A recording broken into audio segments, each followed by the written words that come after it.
বলা হলো সকালবেলায় দেখাশোনা, দুপুর বেলায় বিয়ে, সন্ধ্যাবেলায় বউটা আসছে ঠেলে কোলে বেরিয়ে। কারণ এখন যুগটা কি চলছে, ডিজিটাল যুগ, যা হবে চলতি, খুব তাড়াতাড়ি হয়েছে সবকিছু।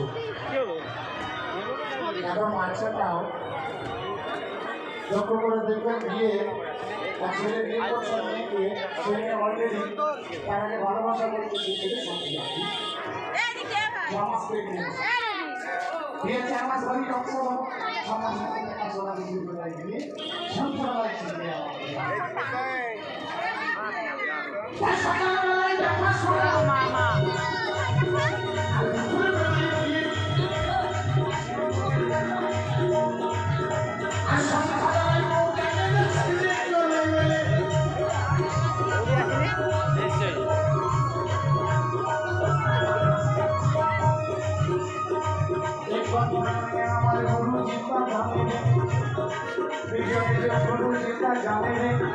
আমার গোসাই গীতা জানে